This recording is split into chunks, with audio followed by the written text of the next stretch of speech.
Le 4 août 2020, 18h07, je suis assis sur un balcon, deuxième étage d'un immeuble à Jemaïzé, très très loin de me douter que quelques minutes plus tard, je vais perdre mon œil droit.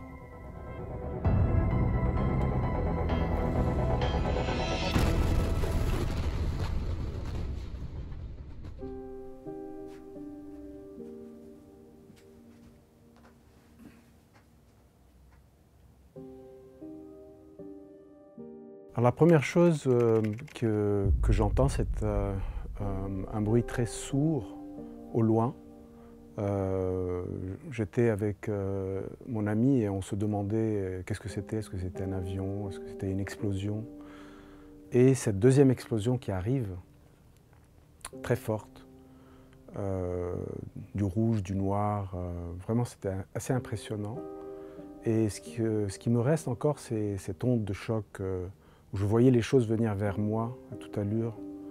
Et je me suis retourné pour rentrer aussi dans l'appartement, mais c'était trop tard, j'ai été complètement projeté par le souffle. J'ai dû perdre connaissance peut-être pendant quelques secondes, parce que j'ai retrouvé mes esprits. J'étais à quatre pattes à l'intérieur de l'appartement. Et très vite, je sentais une douleur lancinante très très forte au-dessus de l'œil droit. Il y avait du sang et j'étais convaincu que la douleur, que la blessure était au-dessus de mon œil. Je pensais qu'elle était juste là parce que la douleur, elle était là à l'intérieur. Et je n'imaginais pas du tout en fait ce qui s'était passé, c'est que je crois que mon œil était complètement sorti. Perdre son œil, c'est pas quelque chose de facile et ça a pris plusieurs mois pour vraiment accepter l'idée que en fait, je ne verrai plus jamais de cet œil droit. Parce que pendant des mois, on avait refermé, on avait fait des opérations et on disait peut-être que la vue reviendra. Donc c'était vraiment essentiellement cette blessure physique qu'il fallait soigner, ce que j'ai fait, sans trop me soucier en fait des séquelles, disons plus psychologiques que ça pouvait avoir eu sur moi.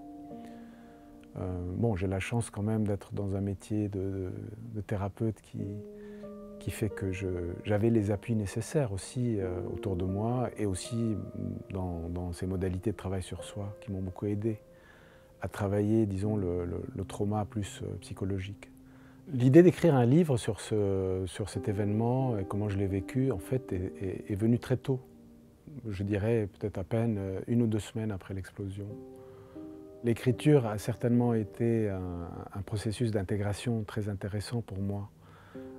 Qui m'a permis de mieux vivre voilà, la blessure et tout ce qui s'en est en suivi, parce que ça a été un travail assidu sur vraiment 3 ans.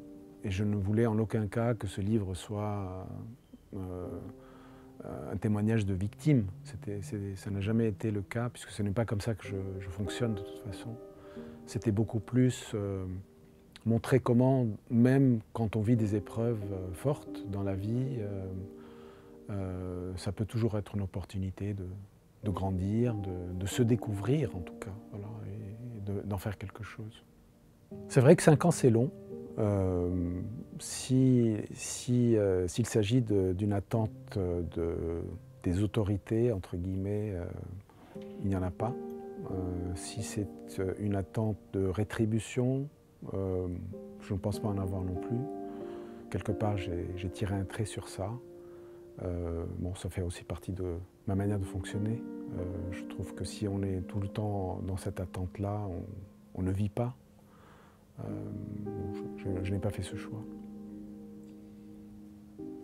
Ça a été une expérience qui m'a fait grandir, qui m'a fait découvrir des facettes de moi que je ne soupçonnais pas, qui m'a donné aussi du courage, je trouve, parce que quand les gens vous regardent avec un certain regard, parce que vous avez vécu quelque chose de compliqué, peut-être que ça m'a donné aussi l'occasion de pouvoir exprimer certaines choses de manière plus tranquille, disons. Voilà. C'est comme ça que je vois aussi l'écriture de ce livre, c'est vraiment m'autoriser à dire certaines choses que je n'aurais peut-être pas pu dire il y a 5 ans.